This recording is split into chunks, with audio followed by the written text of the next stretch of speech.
اس بدبخت کو بلا کے لاؤ کیا کہ کھانا کھا لے، 2 دن سے بھوکی ہے، ایسا نہ ہو کہیں مر جائے۔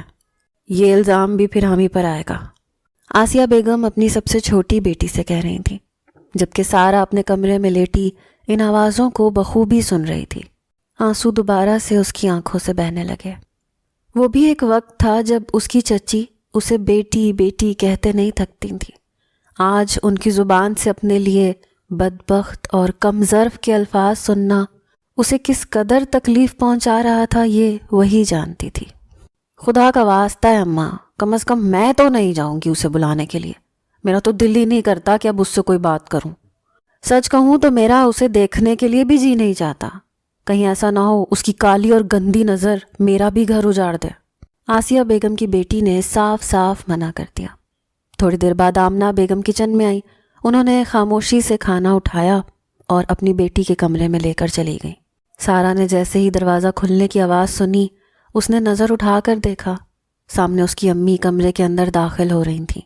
اپنی امی کو دیکھ کر وہ دوبارہ سے آبدیدہ ہو گئی، بھاگتی ہوئی اپنی امی کے قدموں میں جا گری، پھوٹ پھوٹ کر رونے لگی۔ امی خدا کا واسطہ ہے، میری بات کا یقین کریں، میں سچ بول رہی ہوں، میں نے کچھ بھی نہیں کیا، اس میں میری کوئی غلطی نہیں تھی، انہوں نے مجھ پر الزام لگایا ہے۔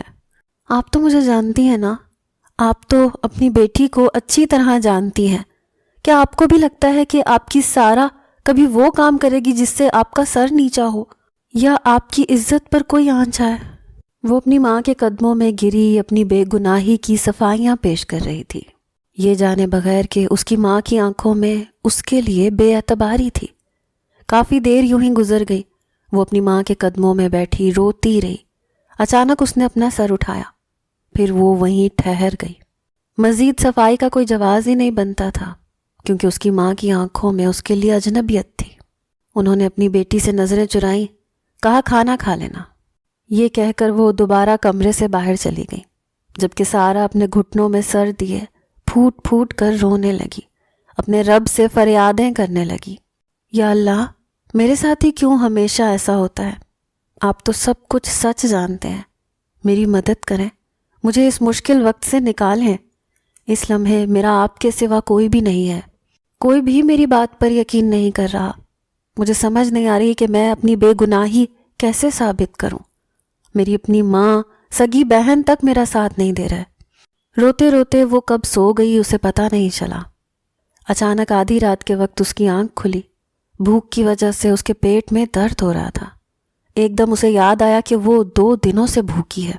اس کی نظر بیڈ کی دوسری طرف رکھی ہوئی ٹرے پر پڑی، وہ جلدی سے بھاگتی ہوئی کھانے کی طرف گئی، لیکن جیسے ہی اس نے کپڑا اٹھایا اس کی آنکھوں میں آنسو آ گئے۔ سامنے مونگ کی دال بنی ہوئی تھی، جبکہ ایک سوکھی روٹی پڑی تھی۔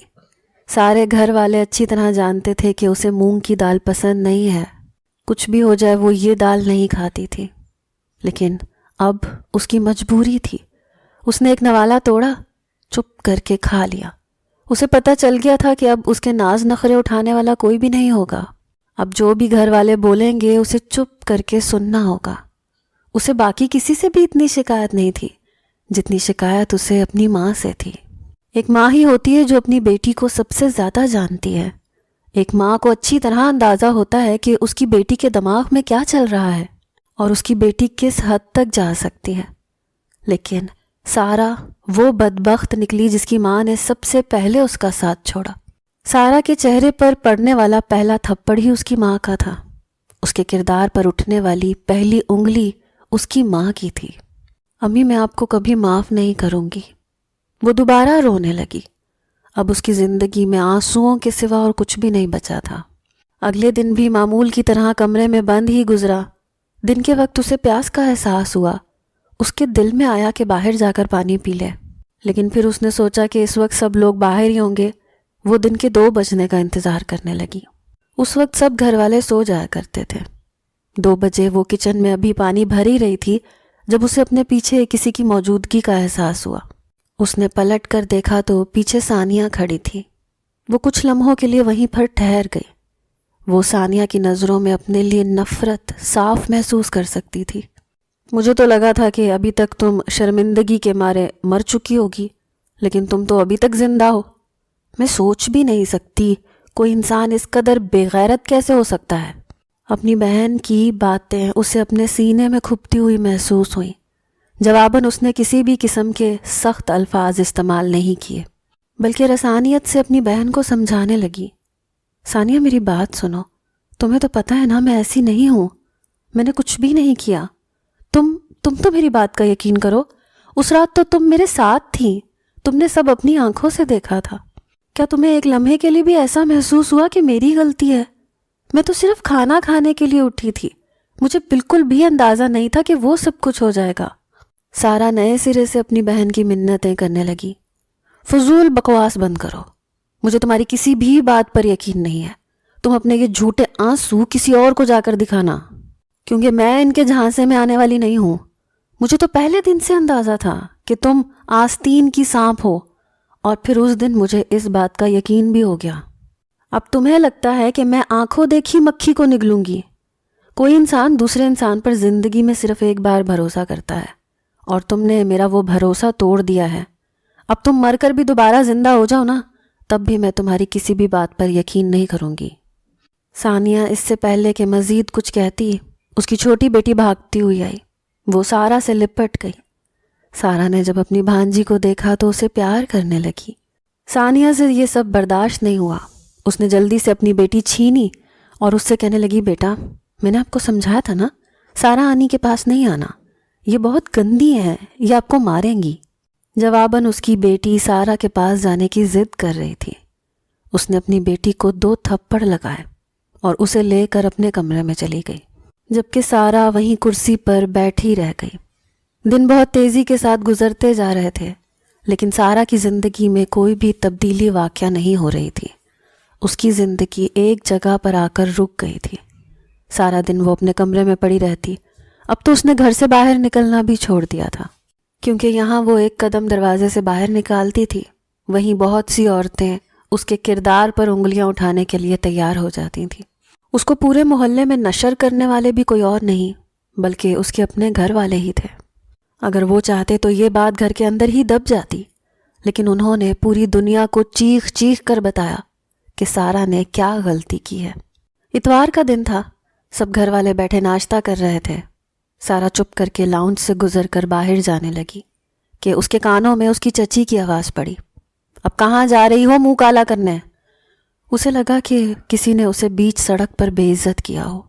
کھانے کی میز پر اس کے والد، اس کے چچا اور دوسرے کزنز بھی بیٹھے ہوئے تھے۔ اس کی چچی نے ان کا بھی خیال نہ کیا اور اس کے کردار پر دوبارہ وار کر دیا۔ حیرت کی بات یہ تھی کہ ان لوگوں میں سے کوئی بھی کچھ نہیں بولا، بلکہ وہ یوں کھانے میں مگن دکھائی دیے جیسے انہوں نے کچھ سنا ہی نہ ہو۔ اس کی آنکھوں میں دوبارہ آنسو آ گئے۔ وہ جواب دیے بغیر ہی باہر نکل گئی، جبکہ پیچھے اس کی چچی جان ارے ارے کرتی رہ گئی۔ کل رات اس نے اپنی امی سے اجازت لی تھی کہ وہ اپنے BA کے پیپرز دینا چاہتی ہے۔ اس سلسلے میں اسے آج رجسٹریشن کے لیے جانا تھا۔ رات کے وقت اس کی امی نے اس کی بات میں کسی بھی قسم کی دلچسپی ظاہر نہیں کی، لیکن اسے جانے سے روکا بھی نہیں تھا۔ اور آج جب اس کی چچی نے سب کے سامنے اسے دوبارہ بے عزت کیا، تب اس کی امی اس کا دفاع کر سکتی تھیں، لیکن تب بھی وہ خاموش ہی رہیں۔ سینٹر جانے تک، وہاں سے واپس آنے تک، سارا اپنے اوپر لوگوں کی عجیب و غریب نظریں محسوس کرتی رہی۔ جب وہ گھر کے اندر داخل ہونے لگی، ایک عورت کی آواز اس کے کانوں میں پڑی۔ وہ اس کی دوست کی امی تھی۔ کم از کم اسے ان سے اس چیز کی امید نہیں تھی۔ وہ اپنی بیٹی کو کہہ رہی تھی، ارے یہ تمہاری وہی دوست ہے نا جو اس رات منہ کالا کرتے ہوئے پکڑی گئی تھی۔ سارا انہیں کچھ بھی نہیں بولی اور بھاگتے ہوئے اپنے گھر کے اندر داخل ہو گئی۔ اب وہ لوگوں کو صفائیاں دے دے کر تھک چکی تھی، اس لیے وہ مزید ان کے منہ نہیں لگنا چاہتی تھی۔ نہ تو وہ ان کی زبانیں بند کر سکتی تھی، نہ ان کے دماغ میں بھرے ہوئے خناس کو باہر نکال سکتی تھی۔ اسے اب بس صرف صبر سے کام لینا تھا۔ اس نے اپنے رب سے دوستی کر لی تھی۔ دن تیزی سے گزرتے جا رہے تھے۔ ایک دن سارا کی امی کمرے میں آئی۔ سارا نے اپنی امی کو نظر اٹھا کر دیکھا۔ ان کے چہرے پر سنجیدگی پھیلی ہوئی تھی۔ تھوڑی دیر بعد انہوں نے جو بات کی وہ سن کر سارا حیران رہ گئی۔ سارا کی امی نے بتایا کہ اس کے لیے ایک رشتہ آیا ہے۔ واقعی یہ حیرت کی بات تھی۔ دوسرا حیرت کا جھٹکا اسے تب لگا جب اسے یہ پتہ چلا کہ وہ رشتہ اس کے لیے تیسری بار آ چکا تھا۔ پہلی اور دوسری بار اس کے والدین اس کا رشتہ دینے سے انکار کر چکے تھے۔ سارا خود پریشان تھی کہ آخر وہ کون لوگ ہیں جو اسے اپنی بہو بنانے کے لیے اس قدر بے چین ہو رہے ہیں، کیونکہ وہ جانتی تھی کہ کسی ایسے محلے میں جہاں وہ پہلے سے ہی نشر تھی، کم از کم وہاں اس کا رشتہ طے نہیں ہو سکتا تھا، کیونکہ محلے کے لوگ جس قدر تیز زبانوں کے مالک تھے وہ پہلی ہی بار اس کا رشتہ توڑ دینے کا ہنر رکھتے تھے۔ تو آپ نے اسے کیا کہا؟ سارا نے ڈرتے ڈرتے اپنی ماں سے سوال کیا۔ اس سے پہلے کہ اس کی ماں کوئی جواب دیتی، اس کی چچی کمرے کے اندر داخل ہوئی۔ کہنے لگی، ارے مجھے تو اس کا کوئی پرانا عاشق لگتا ہے۔ چچی خدا کا واسطہ ہے بس کر دیں، سارا نے چیخ کر کہا۔ آپ بلکہ سب لوگ اچھی طرح جانتے ہیں کہ میرا سرمد کے علاوہ کسی سے واسطہ نہیں تھا۔ آپ سب لوگوں کو اچھی طرح پتہ ہے کہ میں اس سے کس قدر محبت کرتی تھی اور اس کے علاوہ کسی اور کے بارے میں سوچ بھی نہیں سکتی تھی، اور نہ اب سوچ سکتی ہوں۔ آپ لوگوں کی وجہ سے مجھے اپنی محبت سے دستبردار ہونا پڑا۔ اگر آپ لوگ میرا ساتھ دیتے تو آج میں بھی ایک اچھی زندگی گزار رہی ہوتی، یوں رسوا نہ ہوتی، لیکن آپ کو تو میری کسی بات پر کوئی یقین ہی نہیں تھا۔ آپ کے لیے تو میں دنیا کی سب سے جھوٹی لڑکی ہوں، ایک بد کردار لڑکی ہوں۔ مجھے اپنے اوپر افسوس ہو رہا ہے کہ اتنا عرصہ آپ لوگوں کے درمیان رہ کر بھی میں اپنا کردار آپ کی نظروں میں واضح نہیں کر پائی۔ ارے بی بی رونا بند کرو اور یہ ڈرامے کسی اور کے سامنے جا کر کرنا۔ چلو ابھی جلدی سے کوئی اچھے سے کپڑے پہنو اور باہر آ جاؤ، کیونکہ جہاں تک مجھے اندازہ ہے وہ لوگ تمہیں لیے بغیر جانے والے نہیں ہیں۔ آسیہ بیگم یہ کہہ کر کمرے سے باہر چلی گئی۔ آمنہ بیگم نے بھی اسے تیار ہونے کا اشارہ کیا۔ سارا بے بسی سے اپنی جگہ سے اٹھی۔ اس نے چہرے پر پانی کے چھینٹے مارے اور ایک سادہ سا لباس پہن کر باہر چلی گئی۔ جیسے ہی وہ مہمانوں کے سامنے گئی، ایک عورت کی آواز اس کے کانوں میں پڑی، ماشاءاللہ ماشاءاللہ، ہماری بیٹی تو بہت پیاری ہے۔ اتنے عرصے بعد اس نے اپنے لیے تعریف کے کلمات سنے تھے۔ نہ چاہتے ہوئے بھی اسے خوشی محسوس ہو رہی تھی، جبکہ دل ہی دل میں اسے یہ خوف بھی تھا کہ نہ جانے لڑکا کیسا ہوگا، کیونکہ ایک بات کا اسے اچھی طرح اندازہ تھا، اس جیسی لڑکیوں کے لیے ہمیشہ بڑی عمر کے لوگوں کے ہی رشتے آتے تھے، یا ایسے لوگوں کے رشتے آتے تھے جن کے پہلے سے ہی 2 بچے ہوتے تھے۔ تھوڑی دیر بعد اس نے ہلکا سا سر اٹھا کر دیکھا تو اس کی حیرت کی انتہا نہ رہی، کیونکہ سامنے ایک بہت خوبصورت نوجوان بیٹھا تھا۔ اب اسے اس بات کا احساس ہو رہا تھا کہ اس کی چچی اسی لیے اس کا رشتہ نہیں دے رہی تھی، کیونکہ لڑکا بہت اچھا تھا، اور یہی وجہ تھی کہ اس کی کزن کا جل جل کر برا حال تھا۔ سب کچھ خوش اسلوبی سے ہو گیا۔ اس کے گھر والوں نے ان لوگوں کو اس کا رشتہ دے دیا۔ وہ اپنے کمرے میں جا رہی تھی جب اس کی چچی نے اسے آواز دے کے روکا۔ سارا بی بی، زیادہ خوش ہونے کی ضرورت نہیں ہے، کیونکہ مجھے اس بات کا یقین ہے جب ان لوگوں کو تمہاری اصلیت کے بارے میں پتہ چلے گا تو یہ رشتہ توڑنے میں 1 منٹ بھی نہیں لگائیں گے، اور یوں اس رشتے کی اصلیت بھی تمہارے سامنے آ جائے گی۔ اس کی چچی بے دردی سے یہ الفاظ ادا کر رہی تھی۔ فکر مت کریں چچی جان، اگر ان کی اصلیت میرے سامنے آ بھی جاتی ہے تب بھی مجھے دکھ نہیں ہوگا۔ اپنوں کے حقیقی چہرے ہی دیکھ لیے ہیں، اب اگر کوئی رنگ بدلے گا تب بھی حیرت نہیں ہوگی۔ وہ یہ کہہ کر اپنے کمرے میں چلی گئی۔ اسے اب ایک نئی پریشانی نے آ گھیرا تھا، کیونکہ ایک بات کا اسے اندازہ ہو چکا تھا کہ لڑکا اچھی فیملی سے ہے۔ بلا شبہ سارا میں کوئی برائی نہیں تھی، لیکن اس پر بد کرداری کا دھبا لگ چکا تھا۔ شادی کے دن قریب آ رہے تھے۔ ایک دن سارا نے ہمت کی، اپنے ہونے والے شوہر کو کال ملا دی۔ دوسری طرف جب سرمد نے سارا کی آواز سنی تو اسے خوشگوار حیرت سی ہوئی۔ اس سے پہلے کہ وہ کچھ کہتا، سارا نے اس سے کہا کہ مجھے آپ سے ایک ضروری بات کرنی ہے۔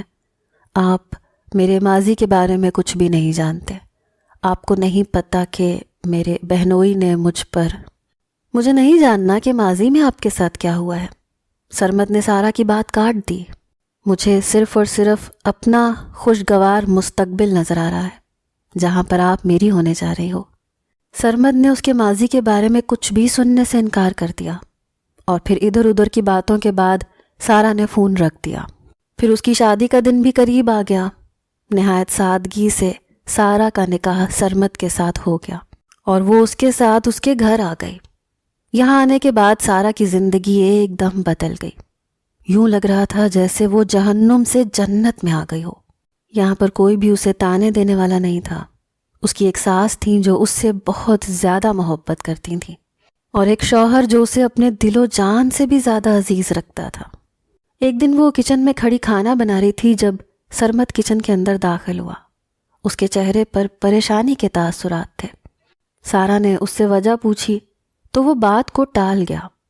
تھوڑی دیر بعد اس نے سارا کو اپنے سامنے بٹھایا، اسے کہا کہ اگر میں تم سے کوئی سوال پوچھوں تو کیا مجھے اس کا جواب دو گی؟ اس کی بات سن کر سارا نے اس بات میں سر ہلایا، اور پھر سرمد نے اس سے سوال پوچھ لیا کہ ماضی میں تمہارے ساتھ کیا ہوا تھا۔ سارا جہاں تھی وہ وہیں ٹھہر گئی۔ وہ سرمد سے اس قسم کے سوال کی توقع نہیں کر رہی تھی۔ اس نے ایک گہری سانس لی اور اپنا ماضی سرمد کے سامنے کھول کر رکھ دیا۔ کچھ عرصہ پہلے تک سارا ایک خوشگوار زندگی گزار رہی تھی۔ وہ 2 بہنیں تھیں جو اپنے ماں باپ کے ساتھ اپنے چچا کی فیملی کے ساتھ رہتی تھیں۔ اس کے ابا کا ایک بہت بڑا کاروبار تھا جو وہ اپنے بھائی کے ساتھ چلاتے تھے۔ گھر میں پیسوں کی ریل پیل تھی۔ سارا کی منگنی بچپن میں ہی ہو چکی تھی۔ اس کا منگیتر اس کا کزن بھی تھا اور وہ اپنے منگیتر سے بہت محبت کرتی تھی۔ اس کا منگیتر بھی اس پر جان دیتا تھا۔ ان کی جوڑی پورے خاندان میں مشہور تھی۔ سارا کی خالہ اسے جلد از جلد اپنی بہو بنانا چاہتی تھی، لیکن اس کی امی نے کہہ دیا تھا کہ جب تک اس کا BA مکمل نہیں ہوتا تب تک وہ اس کی شادی نہیں کریں گی۔ سارا کی بڑی بہن ثانیہ سارا کے مقابلے میں معمولی شکل و صورت کی مالک تھی۔ جب بھی وہ دونوں بہنیں کہیں جاتیں تو سارا ہی ان میں نمایاں ہوتی تھی۔ اپنی خوبصورتی کے باعث وہ جلد ہی دوسروں کے دلوں کو فتح کر لیتی تھی، اور یہ بات اس کی اپنی سگی بہن کو چبھتی تھی۔ جب بھی کوئی رشتہ آتا تھا، رشتے والے سارا کو پسند کر کے چلے جاتے تھے۔ اس کی بڑی بہن یہ دیکھ کر احساس کمتری کا شکار ہو رہی تھی۔ اسی باعث وہ سارا سے نفرت کرنے لگی تھی۔ ایک دن سارا اپنی کسی دوست کے گھر گئی ہوئی تھی۔ جب پیچھے ثانیہ کا رشتہ آیا، لڑکا بہت خوبصورت تھا۔ ثانیہ کو لگا کہ اب بھی اس کی بات نہیں بنے گی، کیونکہ وہ معمولی سی شکل و صورت کی مالک تھی، لیکن لڑکے کی ماں بہت لالچی تھی۔ اس کے علاوہ وہ یہ چاہتی تھی کہ کسی ایسی لڑکی کو بہو بنائے جو دب کر رہے۔ اسی وجہ سے انہوں نے معمولی شکل و صورت والی ثانیہ کو چنا، اور یوں دونوں کا رشتہ طے ہو گیا۔ ثانیہ کی امی نے منگنی کی بات کی تو اس عورت نے انکار کر دیا، کہا کہ وہ جلد از جلد اپنے بیٹے کی شادی کرنا چاہتی ہیں۔ بیٹی کا معاملہ تھا، آمنہ بیگم نے بھی زیادہ ضد نہیں کی اور راضی ہو گئی۔ یوں دونوں کا رشتہ ہو گیا۔ سارا بھی اپنی بہن کی شادی کو لے کر بہت زیادہ ایکسائٹڈ نہیں تھی، کیونکہ وہ نہیں جانتی تھی کہ جس دن ثانیہ کی شادی ہوگی وہی دن اس کے لیے بربادی لے کر آئے گا۔ ثانیہ کا شوہر بظاہر بہت اچھا اور سلجھا ہوا انسان تھا جو سب کے ساتھ بہت احترام سے پیش آ رہا تھا۔ یہ سب کچھ وہ صرف اور صرف اپنی ماں کے کہنے پر کر رہا تھا۔ بظاہر اسے ثانیہ سے کچھ خاص دلچسپی نہیں تھی۔ اسے ہمیشہ سے ہی خوبصورت لڑکیاں اٹریکٹ کرتی تھیں۔ جس دن ثانیہ کی بارات تھی اس دن اس کے شوہر نے سارا کو دیکھ لیا۔ اس سے پہلے ابھی تک دونوں کا آمنا سامنا نہیں ہوا تھا، کیونکہ کبھی ایسے حالات ہی پیدا نہیں ہوئے تھے کہ ان دونوں کی آپس میں کسی بھی قسم کی بات چیت ہوتی۔ اس دن اس نے سارا کو دیکھا تو وہ دیکھتا رہ گیا۔ سارا ویسی ہی لڑکی تھی جیسی وہ اپنی زندگی میں چاہتا تھا۔ ایک نظر اس نے اپنے پہلو میں بیٹھی ہوئی ثانیہ کو دیکھا جو کہیں سے بھی اسے اپنے قابل نہیں لگی۔ سارا کو دیکھ کر اس کے چہرے پر ایک شیطانی مسکراہٹ آئی۔ اس نے دل میں فیصلہ کر لیا کہ کسی بھی طرح اس لڑکی کو میں نے حاصل کرنا ہے۔ سارا کو بھی اس چیز کا جلد ہی احساس ہو گیا تھا کہ اس کے بہنوئی کی نظر اچھی نہیں ہے۔ پہلے وہ اس کے ساتھ ہنس ہنس کر باتیں کر رہی تھی، لیکن ایک دم وہ پیچھے ہٹ گئی۔ سارا کے بہنوئی کو یہ بات پسند نہیں آئی۔ وہ طنزیہ انداز میں ثانیہ سے کہنے لگا، لگتا ہے تمہاری بہن کو میں اچھا نہیں لگا، یہی وجہ ہے میری کسی بھی بات کا سیدھا جواب نہیں دے رہی۔ ثانیہ نے جب یہ سنا تو وہ فوراً پریشان ہو گئی، کہنے لگی نہیں ایسی کوئی بات نہیں ہے، اور اپنی بہن کو ڈانٹنے والے انداز میں بولی، جب یہ تم سے کوئی بات کر رہے ہوں تو ان کی بات کا جواب دو، تمہیں کتنی بار سمجھایا ہے۔ سارا اس وقت تو کچھ بھی نہیں بولی اور اس بات میں سر ہلا دیا۔ اس کے بعد وہ اجازت لے کر وہاں سے ہٹ گئی۔ اچانک اس کی نظر اپنی چچی کی بیٹی پر پڑی جو اس کے منگیتر سے ہنس ہنس کر باتیں کر رہی تھی۔ اس نے کوفت سے ایک گہری سانس لی۔ وہ اچھی طرح جانتی تھی کہ اس کی کزن اس کے منگیتر کو پسند کرتی ہے۔ لیکن وہ کسی بھی صورت اپنے منگیتر کو چھوڑ نہیں سکتی تھی۔ دور سے ہی وہ اس بات کا بھی اندازہ لگا سکتی تھی کہ اس کا منگیتر کتنی کوفت میں ہے۔ وہ تیزی سے بھاگتی ہوئی ان کی طرف گئی۔ علی نے جب سارا کو اپنی طرف آتے ہوئے دیکھا تو ایک دم خوش ہو گیا اور اس کی کزن کو نظر انداز کر کے سارا کے ساتھ باتوں میں مصروف ہو گیا۔ کومل کو یہ بات پسند نہیں آئی، لیکن وہ صبر کرنے کے علاوہ کچھ بھی نہیں کر سکتی تھی۔ اس کا بس نہیں چل رہا تھا کہ وہ کچھ ایسا کر دے کہ یہ دونوں ایک دوسرے سے الگ ہو جائیں۔ علی سارا سے نفرت کرنے لگے، لیکن اسے ایسا کوئی موقع نہیں مل رہا تھا۔ دوسری طرف دن تیزی کے ساتھ گزرتے جا رہے تھے۔ ثانیہ اب اپنے شوہر کے ساتھ ہر ہفتے ہی اپنے گھر پر موجود ہوتی تھی۔ وہ 2 دن یہیں پر گزارتی تھی۔ سارا کو اس بات کا اندازہ تھا کہ یہ 2 دن اس کے لیے کس قدر مشکل سے گزرتے ہیں۔ اس کا بہنوئی بار بار اس سے بات کرنے کی کوشش کرتا۔ کئی بار تو وہ اس کا ہاتھ پکڑنے کی بھی کوشش کر چکا تھا۔ سارا اسے کئی بار سنا بھی چکی تھی، لیکن یوں لگتا تھا جیسے اس کے بہنوئی کو کوئی فرق ہی نہیں پڑتا ہو۔ ایک دن وہ کچن میں کھڑی تھی جب اسے اپنے پیچھے کسی کی موجودگی کا احساس ہوا۔ اس نے دیکھا کہ پیچھے اس کا بہنوئی کھڑا تھا۔ اس کی آنکھوں میں ہمیشہ کی طرح کمینگی پھیلی ہوئی تھی۔ وہ اس کے سائیڈ سے ہو کر نکلنے لگی تو اس کے بہنوئی نے اس کا ہاتھ پکڑ لیا۔ سارا کو پتہ نہیں چلا کب اس کا ہاتھ اٹھا۔ جلد ہی اسے اپنی غلطی کا احساس ہوا۔ دوسری طرف اس کے بہنوئی کو اس چیز کی توقع نہیں تھی۔ سارا کو اندازہ ہو گیا کہ وہ بہت غلط کر چکی ہے۔ وہ بھاگتی ہوئی اپنے کمرے میں چلی گئی۔ اسے بہت ڈر لگ رہا تھا۔ اسے لگ رہا تھا کہ ابھی اس کا بہنوئی واویلا کرے گا، پورے گھر کو اکٹھا کر لے گا۔ حیرت کی بات یہ تھی کہ ایسا کچھ بھی نہیں ہوا۔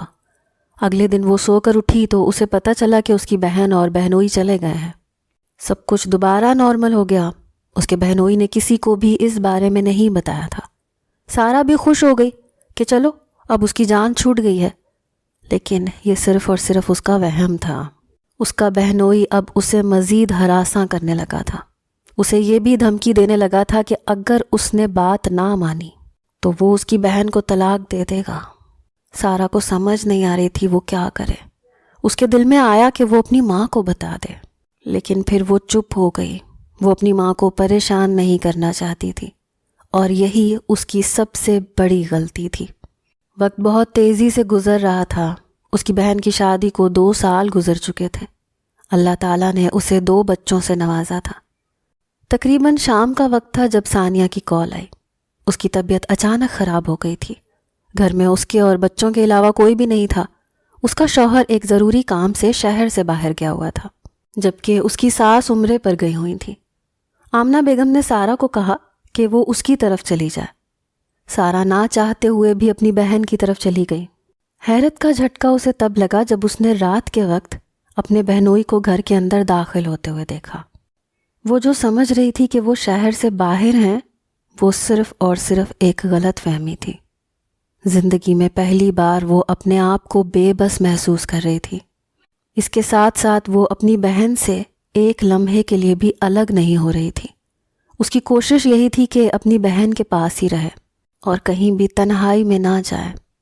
اپنی بہن کو سلانے کے بعد وہ اپنی بھانجی کا فیڈر بنانے کے لیے کچن میں گئی۔ اس کا بہنوئی بھی کچن میں آ گیا۔ اس سے بدتمیزی کرنے لگا۔ اس سے پہلے کہ وہ اس سے زبردستی کرتا، سارا نے شور مچا دیا۔ سارا کے شور کی آواز سن کر اس کی بہن آ گئی۔ سارا نے روتے روتے اپنی بہن کو سب کچھ بتایا، لیکن اس کی بہن نے سارا پر یقین کرنے کے بجائے اس کے چہرے پر تھپڑوں کی برسات کر دی۔ اسے کہنے لگی کہ تم مجھے اپنی باتوں کے جال میں نہیں پھنسا سکتی۔ مجھے میرے شوہر نے پہلے ہی بتا دیا تھا کہ تمہارے ارادے ٹھیک نہیں ہیں، لیکن میں نے ہی ان کی بات پر یقین نہیں کیا تھا۔ آج میں نے سب کچھ اپنی آنکھوں سے دیکھ لیا ہے۔ اس نے اسی وقت سارا کو گھر بھجوا دیا۔ سارا کے گھر والوں کو تمام بات سے آگاہ کر دیا۔ سارا کے کزن کے پاس یہ اچھا موقع تھا۔ اس نے جلدی سے علی کو کال کی اور اسے ساری صورتحال سے آگاہ کر دیا۔ نہ جانے اس نے علی کو کیا کہا کہ رات کے اس پہر وہ بھی وہاں پہنچ گیا۔ سارا کی حالت دیکھ کر وہ بھی غلط فہمی کا شکار ہو گیا۔ اس نے وہیں کھڑے کھڑے سارا کے ساتھ منگنی توڑ دی۔ سارا کو لگا کہ اس کی دنیا اجڑ گئی۔ جس شخص سے اس نے بے تحاشا محبت کی، جس شخص کے لیے وہ کچھ بھی کرنے کو تیار ہو گئی، اسی شخص نے اسے سب کے بیچ تنہا چھوڑ دیا تھا۔ رونے کے علاوہ وہ کچھ بھی نہیں کر سکتی تھی۔ پھر آہستہ آہستہ سب گھر والے اس سے نفرت کرنے لگے۔ تھوڑے عرصے بعد قسمت مہربان ہوئی اور سارا کا رشتہ آ گیا۔ سارا اپنی آپ بیتی سنانے کے بعد خاموش ہو گئی۔ اس کی آنکھوں سے ابھی تک آنسو بہہ رہے تھے۔ ہادی نے اسے تسلی دی، کہا میں سوچ بھی نہیں سکتا تھا کہ تم اس سب سے گزری ہو، لیکن فکر مت کرو، اب تمہاری زندگی میں کوئی غم نہیں ہوگا۔ سارا جو یہ سوچ رہی تھی کہ ہادی اس کی بات پر یقین نہیں کرے گا، اسے چھوڑ دے گا، وہ حیرت زدہ تھی۔ اس نے ہادی کو جب یہ کہتے ہوئے سنا، وہ پہلا شخص تھا جس نے اس کی بات پر یقین کیا تھا۔ اسے لگ رہا تھا کہ اس کی تمام تکلیفوں کا مداوع ہو گیا ہے۔ اسے اپنی زندگی حسین ترین لگنا شروع ہو گئی تھی۔ سارا کے ماضی کے بارے میں یہ پہلی اور آخری بات تھی جو ان دونوں کے درمیان ہوئی تھی۔ اس کے بعد اس کے شوہر نے ماضی کے حوالے سے کبھی بھی اس سے کوئی سوال نہیں کیا۔ اس کی ہر ممکن کوشش ہوتی تھی کہ وہ سارا کو دنیا کی تمام خوشیاں دے۔